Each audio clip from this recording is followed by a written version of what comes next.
I just filmed my whole ass intro and I forgot to plug my microphone in. So we're off to a great start. Coming into the 2025-2026 NBA season, the Cleveland Cavaliers were looked at by many people, including myself, to be the favorites to come out of the Eastern Conference. Considering that two of their biggest competitors in the Boston Celtics and the Indiana Pacers were without their star players and heavily depleted rosters, this looked like the easiest path to the NBA Finals that we would ever see. Especially after going 64-18 last season, where they won their first 15 games, marking the second best start to any season in NBA history. However, the Cavs started the season 12-8, a noticeable decline from last season. So what has happened to the Cleveland Cavaliers that makes me believe in them all over again to come out of the Eastern Conference? Let's get right into it. Hello everyone and welcome back to Step Back with Zach, and in today's video I want to talk about the new look Cleveland Cavaliers and why the rest of the NBA, especially the Eastern Conference, should quite frankly be terrified of this team. Before going any further though, please don't forget to leave a like on the video and subscribe to the channel. It is my goal to hit 150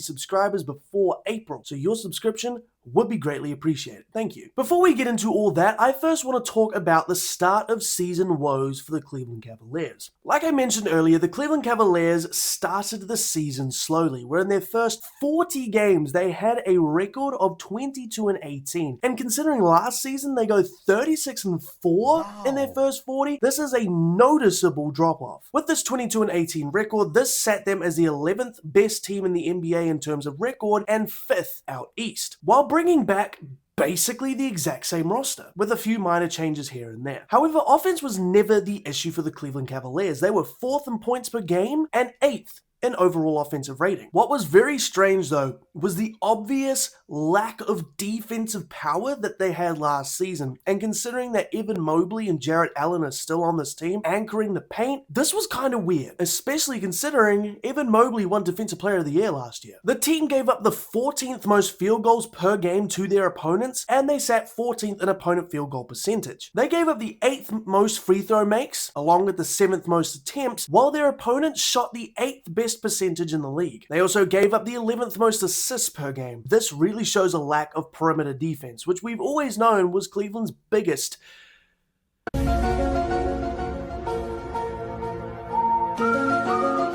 One of their biggest weaknesses, I should say. They were 13th in opponents' points off turnovers, they were 7th in opponent fast break points, and overall, this results into them giving up the 9th most points per game to their opponents. I've talked about this part so many times, but Evan Mobley has had no improvement. He's still just that. And in my opinion, although he's scoring a little bit more, his impact has been felt even less. He's averaging 18 points per game, 8.5 boards, 4 dimes, along with 1 steal and 1.8 blocks on 51% shooting, 33.1% from 3 on pretty high volume, and 63.8% from the free throw line, with an effective field goal percentage of 56% and an overall true shooting of 58.2%, while playing in 34 of the team's first 40.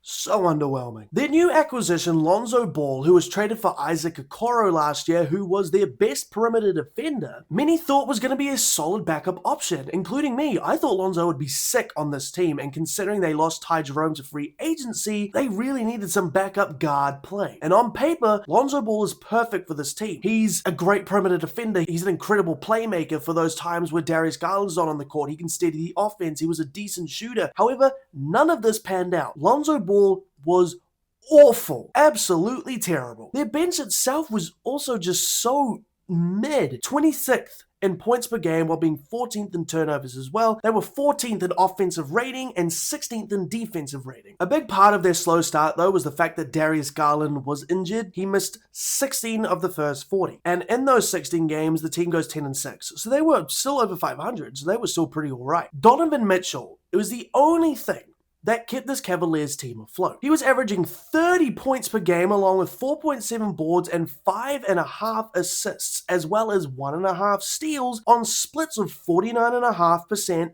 38.5%, and 84% for an overall true shooting of 62.8. He had a 119.9 offensive rating, which was one of the best in the league, and a net rating of 8.3. 3. The team is overall 8 points better on offense with Donovan Mitchell on the court, and almost 3 points better defensively with him on the court as well. I do also want to shout out Sam Merrill. He was incredible to start the season, was dealing with some injuries. He's an incredible lights out shooter, like 46% from 3. Absolutely nuts. But ultimately, with the inconsistency of their lineup, with Max Strus still not playing, by the way, Lonzo Ball's inconsistencies and let down of a season, Evan Mobley showing no signs of improvement, Jarrett Allen just kind of being there, Darius Garland being injured, there was an obvious lack of cohesion within the on-court team, as well as a lack of defensive presence, especially considering that they were a top 5 defense last year. But what has happened since January 10th, which is where their up and up has kind of started? They sit during this time from January 10th to right now, which is it's exactly a month, it's the 10th of February right now. They have the second best record in the NBA, only behind the Charlotte Hornets. Yeah, the Charlotte Hornets at 10-3, where they have also gone 8-2 in their last 10. They sit first in points per game, first in assists per game, fourth in steals, first in field goal makes, and second in field goal percentage, as well as being fifth in three-point percentage. They are second in offensive rating, 11th in defensive rating, and fifth in net rating. So an obvious jump to where they were. And considering prior to this month they were 15th in offensive rating, jumping up 4 spots is a noticeable improvement. They are also 8th in rebounding percentage, 2nd in effective field goal percentage, 3rd in true shooting percentage, and are 11th in pace. They are 3rd in points off turnovers, 11th in second chance points, 12th in fast break points, 4th in points in the paint. And although this past month hasn't been the hardest stretch imaginable, so they haven't gone up against the top tier teams, it's still been impressive to even win this many games to any NBA franchise. And they have still had some solid wins in there. They've beaten the 76ers twice on back-to-back nights. They also beat the red-hot Hornets as well as the Lakers by 30 points or 20 points. They also beat the Clippers, who have just been rolling. How is this possible? Donovan Mitchell has finally had more help on offense, and he's still been really, really good, but he hasn't had to do as much as normal. Other players are stepping up around him, specifically Jalen Tyson. He's been amazing. Jarrett Allen as well has also looked way better on the offensive side of the ball. Sam Merrill's still keeping up his ting. Naquan Tomlin.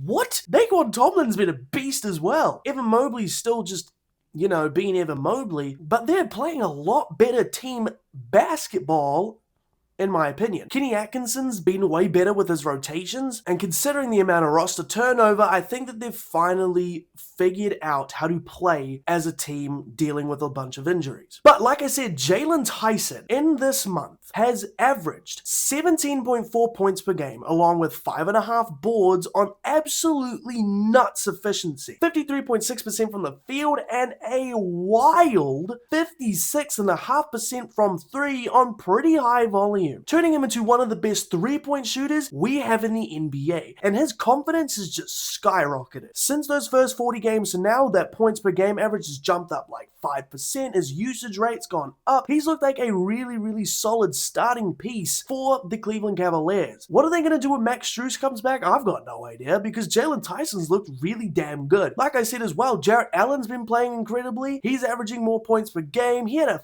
40-point and 17 rebound performance against Donovan Clingan, who's a 7'2" monster, who's built like a brick house, who's got the arm span of a school bus, and he's one of the best defensive players in the entire NBA, and he gave that man a 40-piece. Naquan Tomlin, like I said, has just been a beast. He's an absolute pest, and although he's not very polished on offense by any means, he's shooting 16% from 3. The dude is not afraid of anybody and will never back down. He is one of those guys that you just get to be in the opponent's face and just piss them off. I don't know if I mentioned this, but Sam Merrill's continuing to just do his thing. He's still really solid as well, a good two-way option. But yeah, man, this big turnaround from Cleveland. Now, the biggest reason I wanted to make this video was the big moves that they have made during the trade deadline.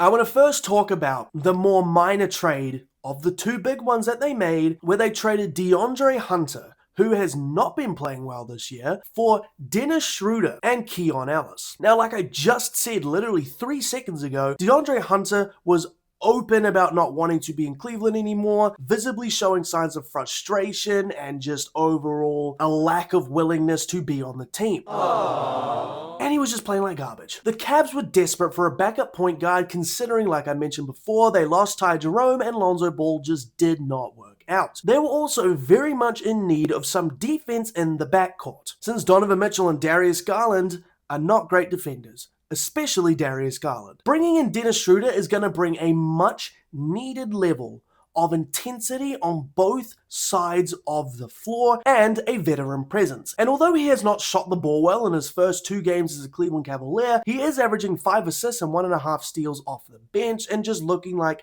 classic Dennis Schroeder. As he starts to get more and more acclimated, I think he's going to be absolutely fine. We saw what he was able to do in a winning environment last season on the Detroit Pistons, and I truly believe that he can do that again with this Cleveland Cavaliers team. And now that he actually knows he's playing for something while not being in bum-ass Sacramento, I think anytime a player gets the opportunity to play winning basketball, their effort and energy just ramps up 100%. He will help orchestrate the offense if James Harden's not on the court and Donovan Mitchell's not on the court, or something happens, or Donovan Mitchell just needs to take a quick breather on the offensive side. Dennis Schroeder's a great option. Keon Ellis is a sneaky, really good pickup for this Cavaliers team. He is a really great perimeter defender and a POA option. He can also shoot the 3-ball really well, and I've always been so confused as to why Mike Brown and Doug Christie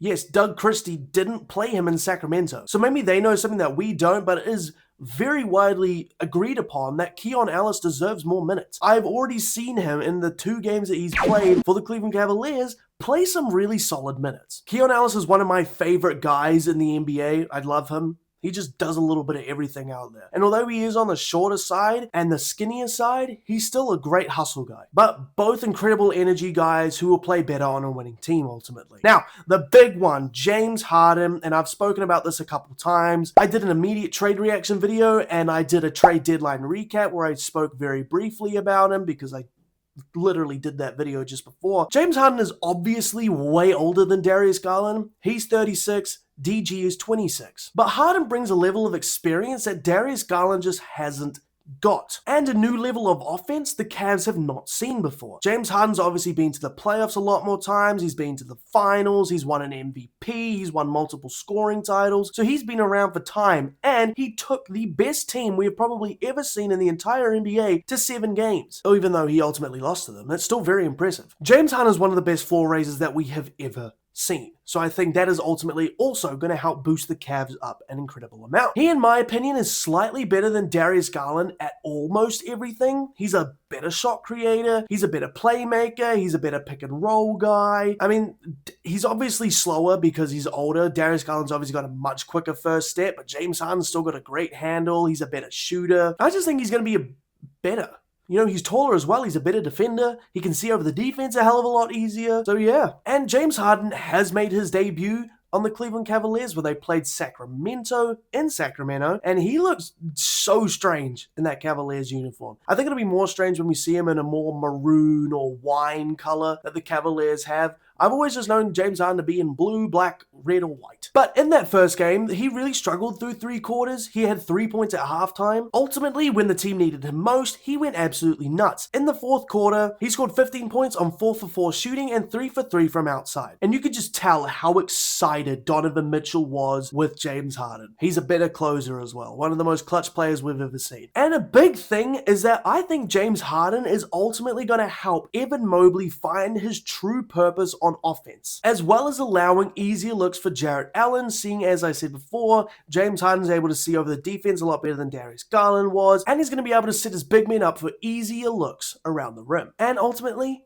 he's just more available than Darius Garland. And coming into the playoff environment, I think James Harden's going to help slow down this offense entirely and just allow everyone to breathe and just relax. If the Cleveland Cavaliers' current surge is anything to what we will see from them for the rest of the season, the East could be in serious trouble. However, before I make an ultimate prediction of what I think they're going to be, I need to see a little bit more of a sample size. A lot of this is just feel. A lot of this is just what I know from these guys, because I've been watching the NBA since 2014. You know, I have some experience. I just realized I look like a Lakers bitch boy right now. I've got a Lakers hat. Am I wearing my Lakers hat? I am wearing my Lakers hat, as well as a Lakers t-shirt. So I'm not even a true fan of the Lakers. I just love Luka and LeBron and AR. I hate the Lakers otherwise. I am very excited though to watch the Cleveland Cavaliers for the rest of the season and see what they come up with and what they can do. Yeah, man, they broke up the core. What's going to happen? But that is all from me in this video. Let me know what you guys think of the Cleveland Cavaliers this season and what you think they will do going forward. And if you're excited to tune in. But like I said in the intro, please don't forget to leave a like on the video and subscribe to the channel. And as always, I'll see you on the next one.